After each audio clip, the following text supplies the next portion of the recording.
and welcome to Moral High Ground, where I try to talk about what's morally right. Welcome to Moral High Ground, where I talk about what's morally right. Okay, so I did this interview a while ago, and with this guy who claimed to have been to Area 51. I actually made about 2 or 3 episodes, if I'm not mistaken, maybe more, because I've interviewed him multiple times. Uh, Now, this guy claimed to have been to Area 51, and when I met up with him, I did several interviews. Now, last time I bumped into him, uh, it was pretty much like he's struggling, going through it. But yet, I continue to ask him questions to see. Probably hear background noises, I don't care. But I asked him questions to see uh, what other knowledge I could spill out of his head about the great Area 51. And so we're gonna listen to it, and I'm gonna stop here and there and let you know what happened in my you know opinion. Hold on, peoples.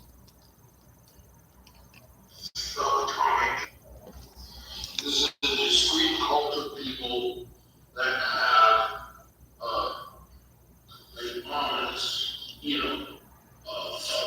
subatomic, shall I say. So once again, I want to say that I interviewed this guy a while ago in this podcast on Spotify and other things. So pretty much, this is like from my other previous seasons. Um, I recommend you guys listen to my podcast on Spotify, Apple Podcasts, Pocket Cast, Radio Public, Apple Podcast. Pretty much anywhere there's a podcast, I'm there. So just once again, I want you guys to get familiar with this dude that I interviewed. But anyway, back to his claim of meeting some creatures from Area 51. They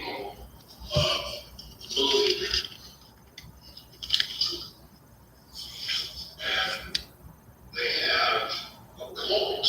There's a cult, correct? Anunnaki, they're a cult. And they're a secret. They're trying to keep themselves secret from society.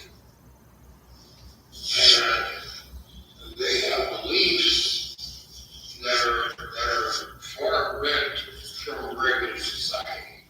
And from what some people say, they do human sacrifices and some other things that, you know, uh, would rid them from normal humanity.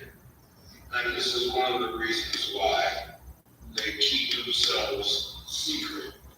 They have sex with children. What?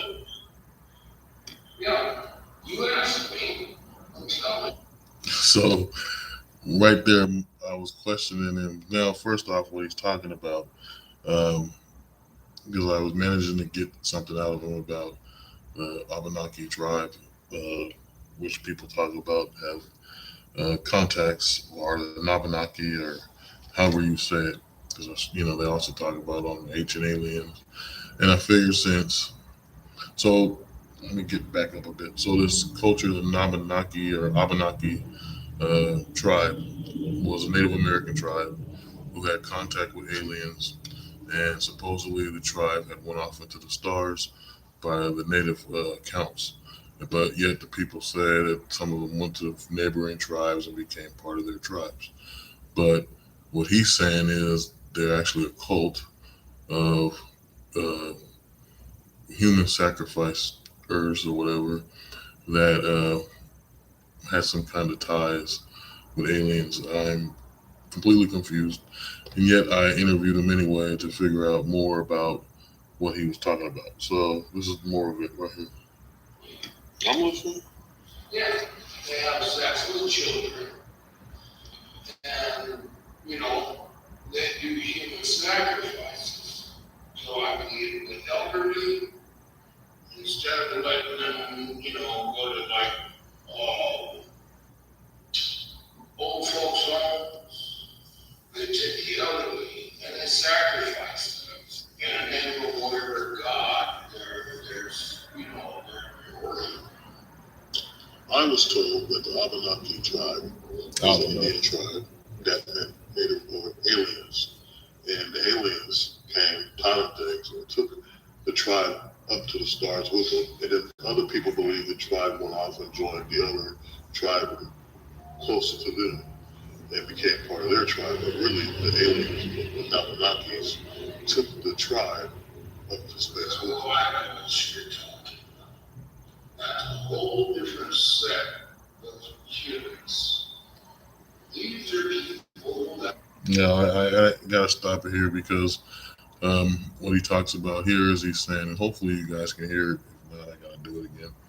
But what he's talking about here is he's trying to say that that there's a cult with the same name, and that these other ones are a different set, the ones I'm talking about. But yet they're all tied in together, believing in the same beliefs that has to be involved with aliens. And so it's a learning process dealing with alien theorists, as they call them, on the ancient aliens, or a guy who claims to have been from the American legend of Area 51. So let me go back to this. Hopefully you can hear, like I said.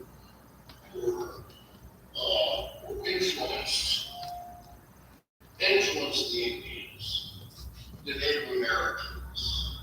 I know what you're talking about. I was also told that the Abenaki tribe were around the first humans on Earth, the ones before the flood, and that they helped advance with making creatures on this planet that were abominations of God.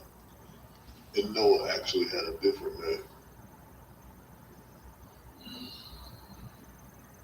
We're going to make a lot of different topics, but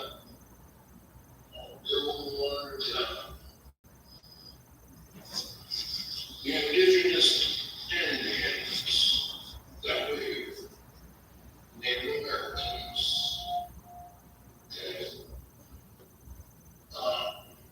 they were indoctrinated by visitors as dogs. And they were taught how to make weapons, how to do different things, and they were given information that they weren't supposed to be given. This is why God got upset with the so-called visitors that came down and gave them this information.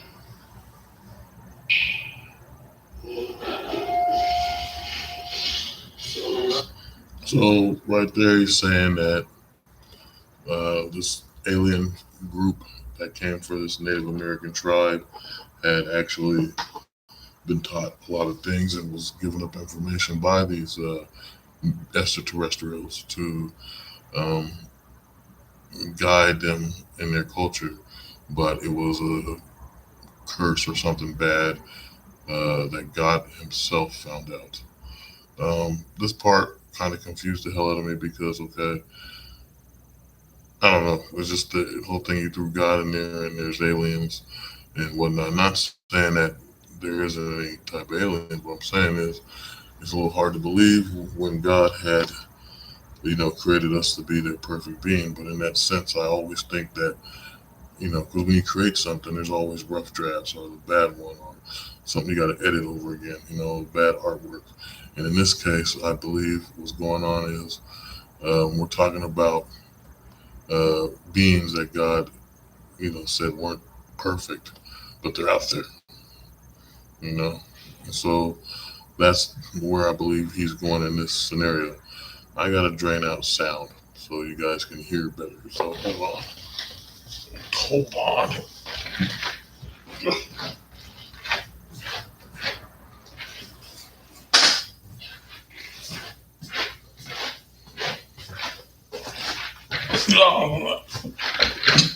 Okay. Monarch tennis shoes are pretty bad. So here we go, back to this thing. Once again, I hope y'all can hear it. I'll try to make it as good as possible. This was a phone recording thing on my phone, or a program on my phone to record things. So it's pretty shitty, and I was in a shitty room.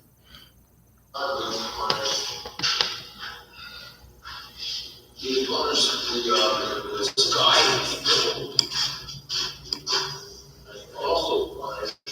We also find the people that are making weapons and doing that sort of thing, because this is knowledge that they were not supposed to have at the time. Knowledge of the gods.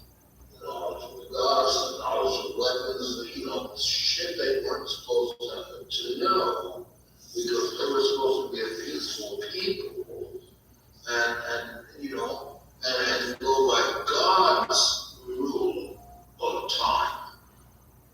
When time got sped for them, because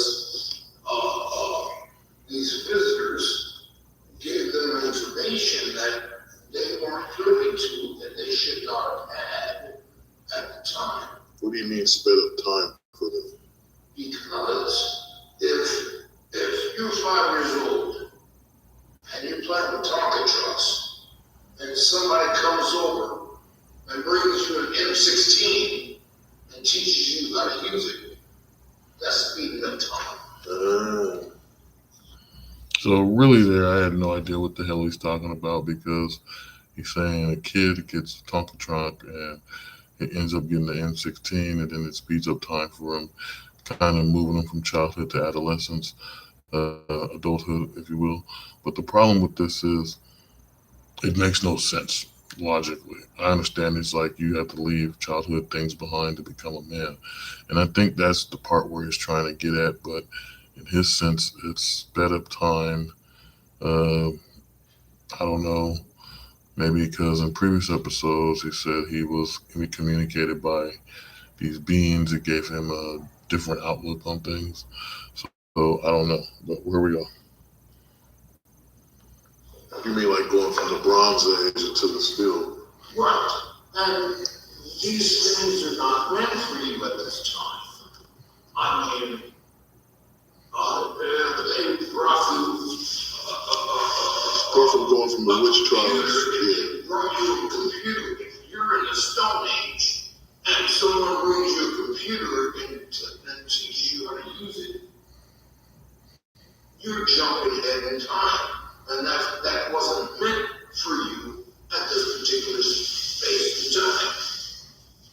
You are a professor, as always. What's that? You are a professor, as always. Oh, thank you, sir.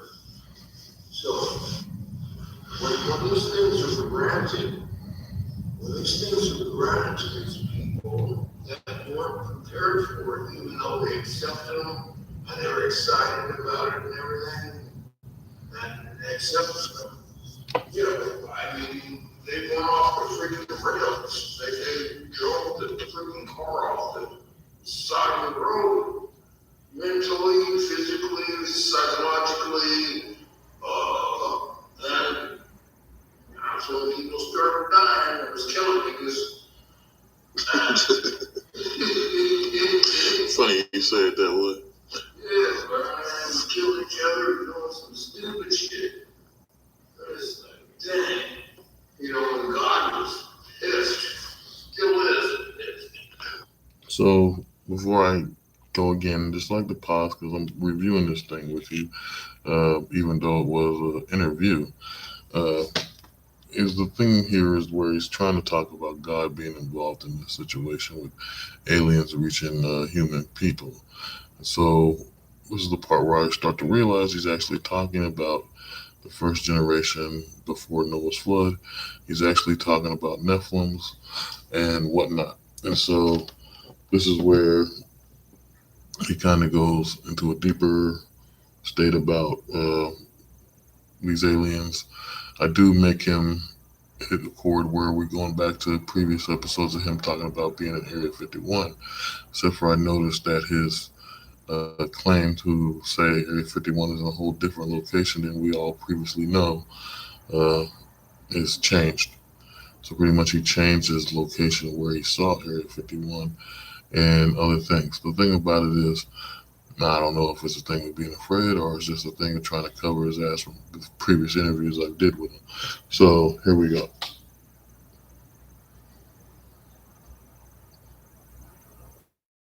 You do it. But the Abenaki tried it. The thing I'm trying to say is this.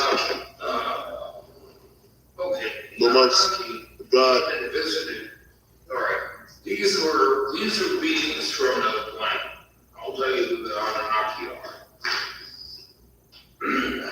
These are beings from another planet who had the ability to jump from their planet to ours, just to visit and give us information about basic stuff, because they knew that we were not that intelligent, but that we were likable enough to where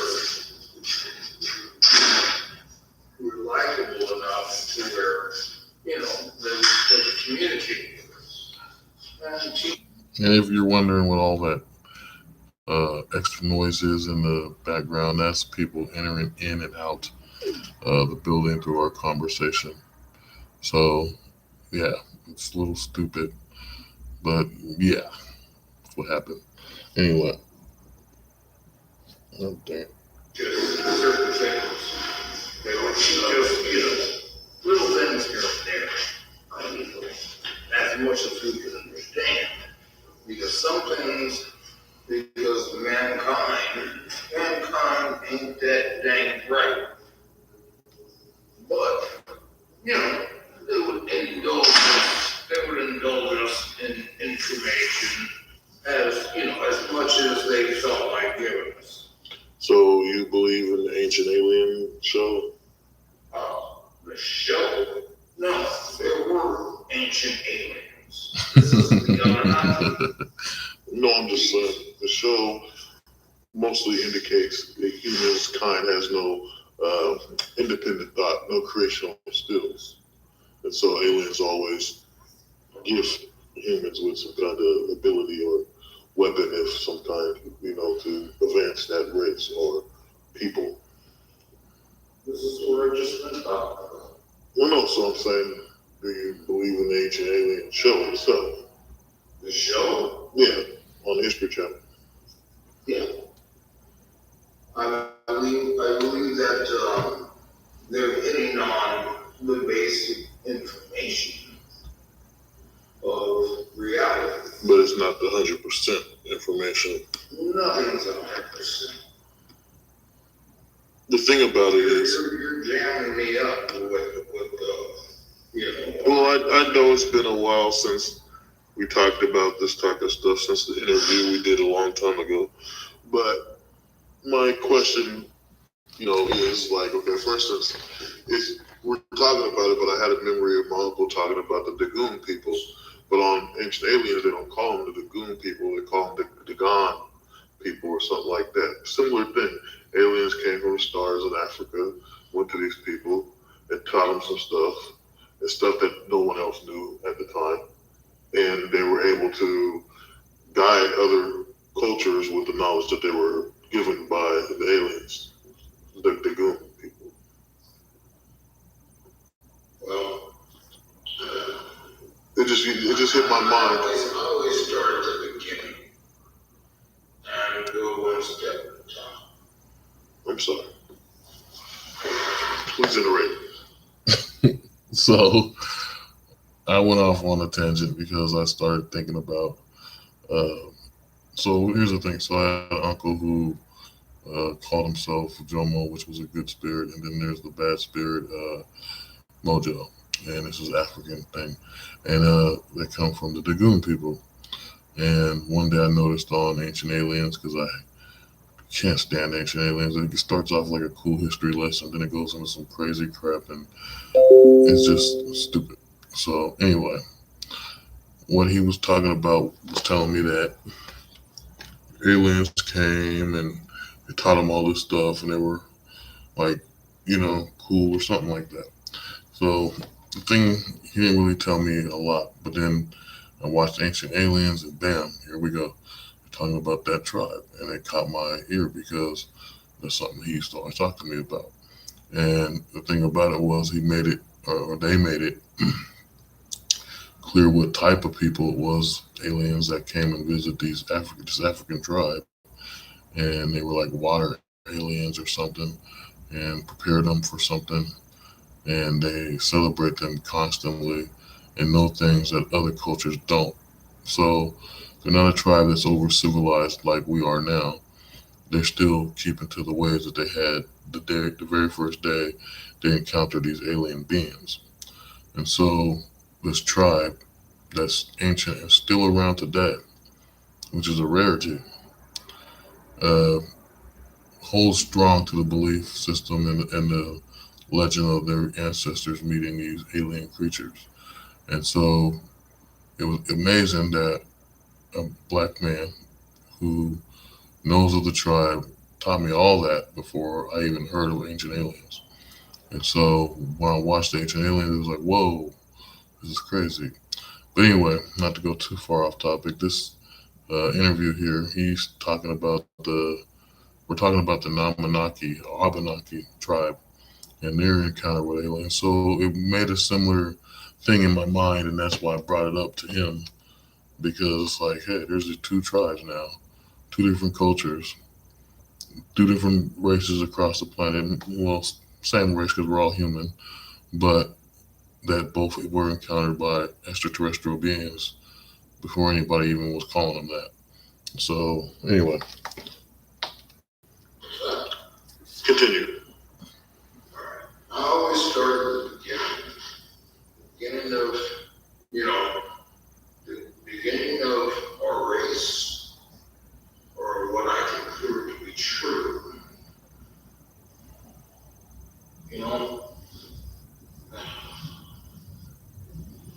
I understand. There was a time in where we were seated upon this planet, permanent planet, and we were dropped off here because that planet was dying, and they wanted their beings to remain alive and keep the population going. Okay. This is why we're here, and we're like, we're not from here. We were dropped off here from Mars. That's for sure. And the technology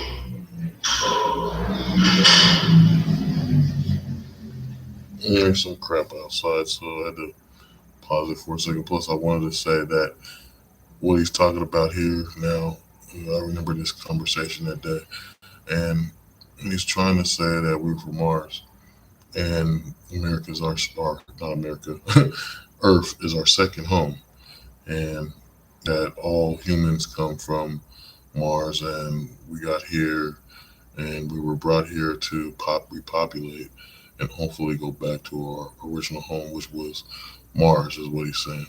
So, little issues with that, but this guy claims to have been to Area 51, dealt with extraterrestrials his whole life, and whatnot. So, we'll hear it out, the rest of it. the technology from the equipment that brought us here and the ingenuity and etc. is being hidden from us. It's here. It's being hidden from us. Government. And so I don't know if you guys heard that, because there was noise again in the background here. But he was saying that the technology that brought all humans to Earth was taken from us and being hidden from us by our governments, is what he's saying. So. And so then what would be the reason for Mars's destruction? Well, because the planet was dying. The planet was dying because it was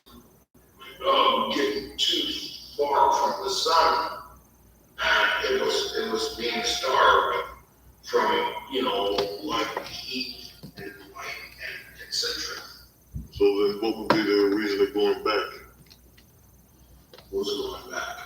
You know, there's a mission on the way to Mars. Oh, yeah. Just because of research. Well, Because some people don't know where we came from. they're planning on sending 5 people up to Mars and to do a mission to drop them off there. They got the Mars rover, whatever, Terra going around doing things, and then they got 3D printers that they're planning to take out there to make houses that are. So there's this girl on YouTube here who is a pretty little Asian woman, and she talks about architecture.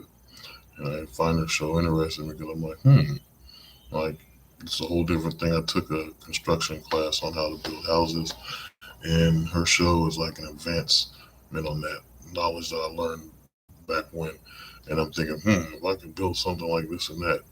But anyway, she has an episode where she talks about how they're going to make drones that could pick up soil and other materials on Mars and be able to 3D print things off of those materials they find on Mars and be able to 3D print shelters and houses that makes Mars livable for humans. Now, 3D printers can make solid objects. So if you can make a solid house that can live on Mars and keep people alive and functional, then the expansion of the human race outside of Earth is definitely possible. But anyway, he has never heard of this, and you can tell by the conversation from here on this point. Terraforming Mars, well, that's going to be a failed mission because Mars is too far away from the sun now. But We have the technology. We can make it stronger, better. Heat lamps. He said heat lamps. Nah. Here's what could happen to terraform Mars. Will take so much energy and exercise so much difficulty. You'd have to transport so much stuff to Mars to even think about transforming it into a livable environment. You would have to live in little domes, you know. Well, they got the thing. They can take the soil and all of the natural material of Mars and make a 3D printer version of houses and stuff that are capable of living on Mars. Sustainable. But they're making buildings out of the material, the soil, the metals, the raw rock of the land. All right. Well, how many people do you think it's going to take to build one building and house them and feed them? It's going to be robots that make the what you're talking about is infreaking possible because no. Unless you're just constantly sending rockets full of food and material left and right, and it costs a lot of money just to send one rocket to Mars. You don't actually have to get Mars close to the sun. You have to put something out there. No, I didn't say get Mars close to the sun. I'm saying to get shit on the Mars that you can have building material, food, housing, and etc. The building materials there, the robots can 3D print houses, and so How are you going to get the robots there? they just sent 3 robots over the past 15, 20 years to Mars now. We got the last, some Mars rover. Listen, no. But listen though. So this is like, it started to turn into kind of a heated conversation because he doesn't know of these other scientific advances. He's still stuck on some time period where his journey to find extraterrestrials began. So he doesn't know really about 3D printers. He doesn't know about Mars rover, Mars lander. And these things is what you're hearing in the conversation. I'll continue. You asked how they get robots there. The Mars rover, the Mars lander, and the other one that had that broke down.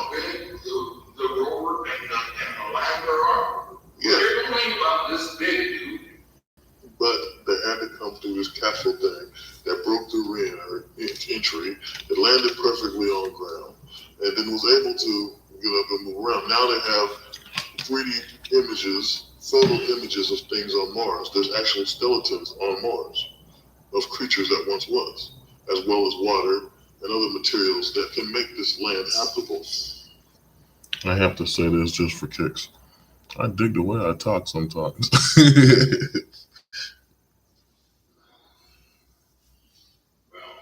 the reason why there's skeletons on Mars is because Mars is inhabitable, basically, unless you invite food, water, air, etc.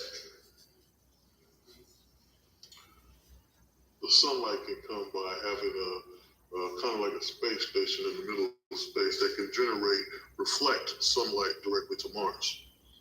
Well, number one, the pictures that you see of the Mars are enhanced to make it look like, Earth or, sunlight, big time. But Mars is dark as hell because it's so far away from the sun. But it's close enough to the sun to where, you can get a decent image of it. Once every 5 months. Now, do you want me to have sunshine and good sunshine once every 5 months? Yes, once every 5 months the sun hits Mars. Right, and then otherwise, you're looking at... Well, not once, but it lasts us like a month, I think. Yeah, but otherwise, you're looking at temperatures that can dip below Freezing. 1,450 degrees below zero. Yes, and this is why a shelter that can obtain some kind of heat as well as oxygen. I am shelter that you can just dip into, maintain the temperature of a feasible temperature, and just duck out of freezing cold for that long. I mean, how are you going to power your heat? Fire. And where are you going to get wood? You know what? There's Where are you going to get wood or a heating system? coal. Coal? Yes, you can ship coal to Mars. Ship coal to Mars. Let me tell you something. It's Do like, you know how much that would cost per trip?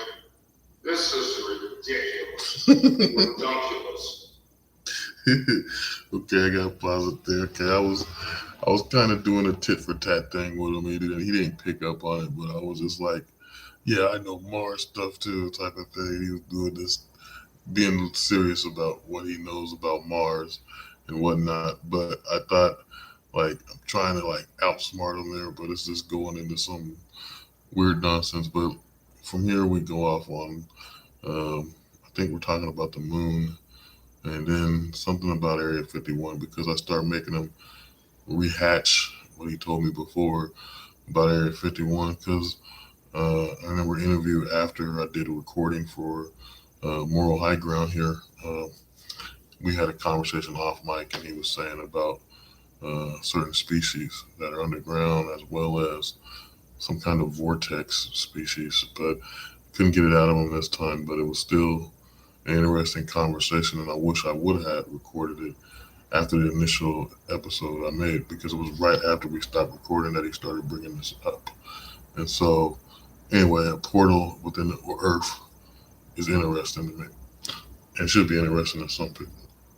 You're not going to ship coal to Mars, dude. well, you are the professor. You tell me. Coal. You're not going to burn coal in an enclosed environment because you will kill yourself through the freaking fields. It doesn't make sense. That's why you are the professor. But the moon itself is all dark as well. Welcome to the dark side of the moon. Yes, but of course. You know what they say at the end of the song? There's no dark side of the moon, really. Matter of fact, it's all dark. I don't know that's going to blow you away. Okay. Nice finger Do you gun. know that there are huge buildings and structures Inside of the moon. on the dark side of the moon? Inside the And moon. on the back, the part that we can't see, because we've sent shuttles and ships to the dark side of the moon, and there are buildings, huge, gigantic buildings. It's also hollow. All over the dark side of the moon. So what's going on here is he's going off about the moon now. A well-known theory or myth that the moon has people living in it, which is known for who knows how many hundreds of years now. You know, on that theory about moon being made of cheese and all this crap. But there's some knowledge that came out that the Russians hit the moon and it turned into a bell or something, made a bell sound. It's hollow inside.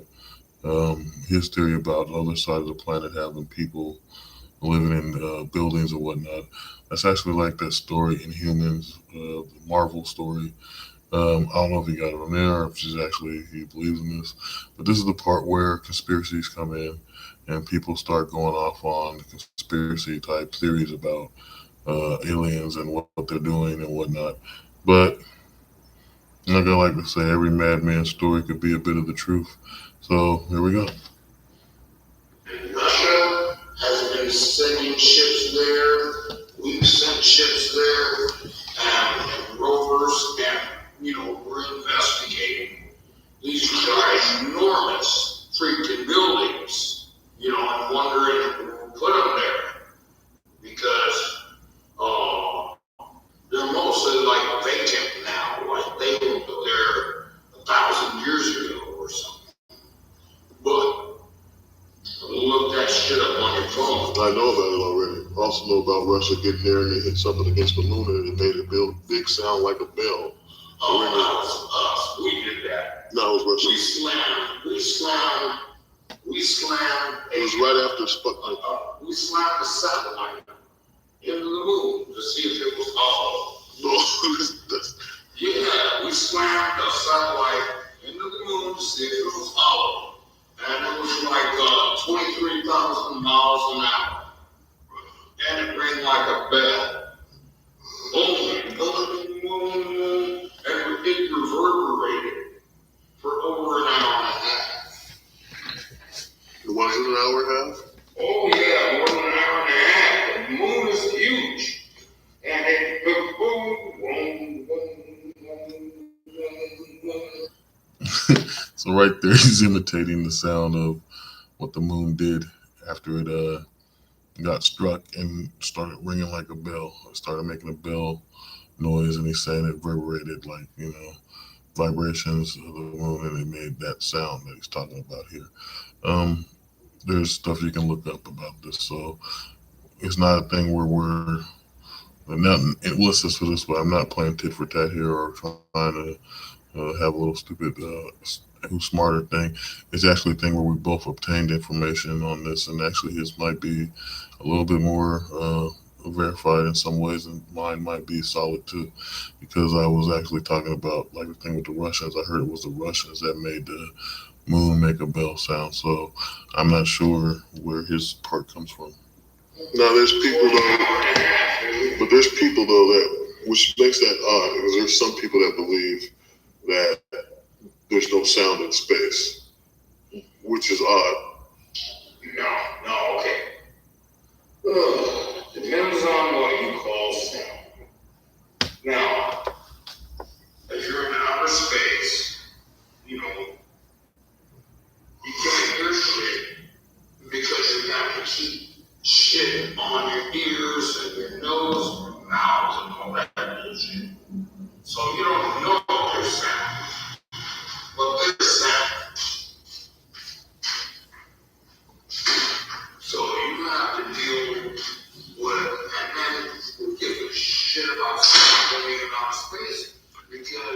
just trying to make sense of the bell sound that the moon supposedly made.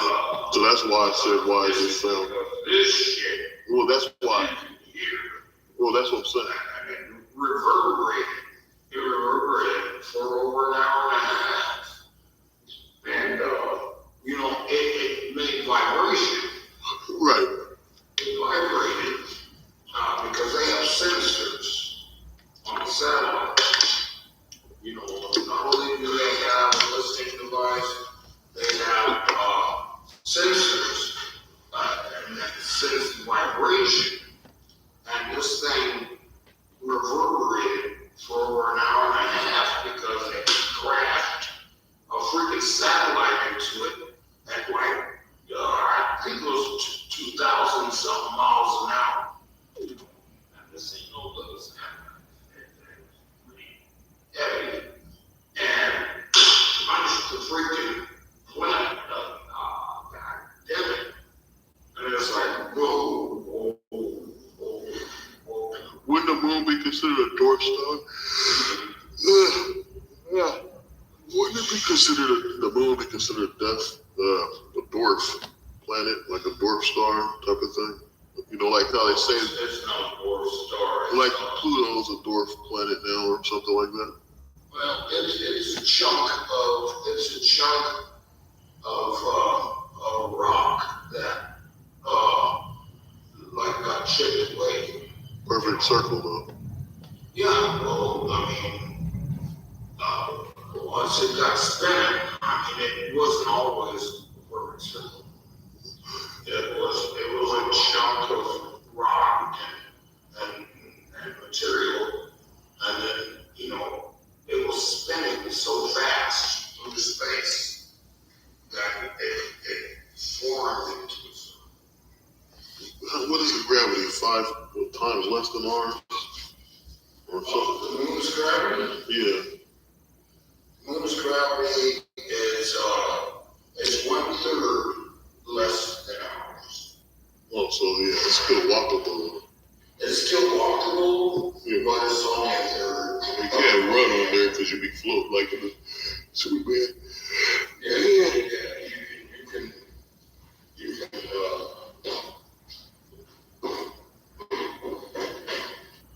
So, right there's some stupid crap going on with the people who are in the way listening to our conversation. But we kind of got on this moon tip for a minute there because it's something more he grounded in a little bit with dealing with the whole thing he says in previous episodes with NASA and Area 51, cryptids and whatnot.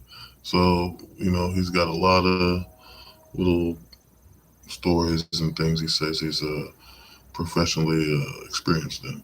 So I'm gonna wrap this up with this last part, which is like probably only about 4 minutes or so. So, one last question about the moon then.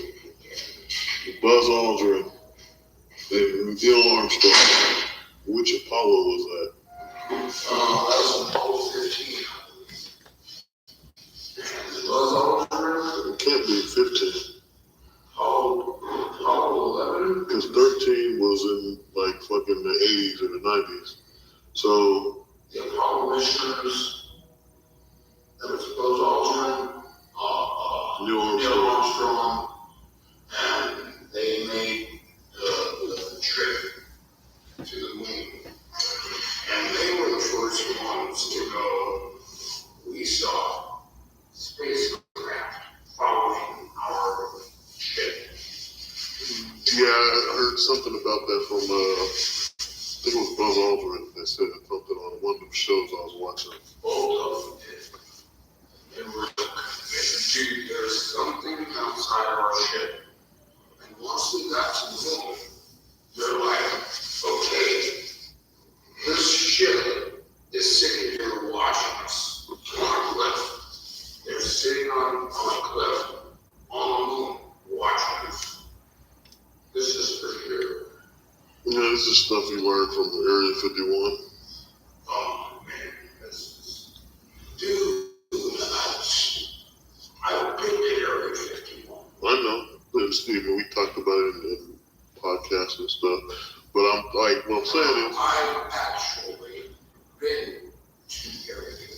And I'm not doubting your arrival and travel to Area 51. Yeah. So this is the part where I'm saying, like, what was going on that day? He was down about his personal life. At the same time, uh, he was in some kind of, I don't know, old people thing where you start to forget. And this is why this interview was important, because he's a man that claimed to be at Area 51, claimed to have dealt with multiple alien species. And what I'm always talking about on this show, and all you guys know, is I'm talking about uh, elderly people, how we're supposed to help them, how we're supposed to try to learn from them, get all the knowledge we can, so the memories don't be lost, so a bit of them lasts and gets passed to the next generation. So pretty much this is what this episode is, because I do not know if I will see this professor again or hear his knowledge again on extraterrestrials and cryptids around the world and the universe. And so what you're listening to might be the last of my interviews with him. Now there's another part after this one. We got about 2 minutes left of this little audio, and then I'll just have to wrap it up another time, because this is something that is interesting, and I guess I know all of you would like to know. So here we go again. So here's a question for you. What if the aliens weren't aliens and they actually live on Earth? They just have advanced transportation because they live underwater. I mean, we can't get in the depths of the sea. They're underground and underwater. They have a transportation system that's like high level. They have a transportation system that's just bloody incredible. Because they can move at incredible speeds through water, air, and etc. at an incredible speed without, suffering, turbulence, and, So is that what the Trump or Biden and them finding? what's that? You haven't heard that the president and the government has admitted that there's alien or I should say extraterrestrial ships. They've already admitted that. There are beings that are traveling through space and time. What is that? Or somebody will stick with you, or they're talking to you. You might want to go see. He's fucking tall as So what happened there was our little interview got interrupted by multiple people, and some giant guy with a skateboard or something came by. He was kind of freaked out because he thought it was somebody coming for him, like Men in Black or some alien thing. And so that's what happened in that part of the thing. So just to let you know, this guy's in his almost 60s. He's still like 58, 59. And claimed to have been to Area 51 and so forth.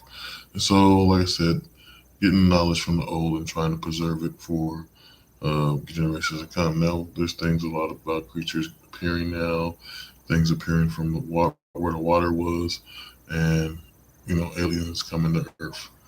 And so it's good to hear some of these things, because maybe it will give us knowledge on how to deal with these creatures that are forming around the planet now. Now, things odd are supposed to happen in the end times.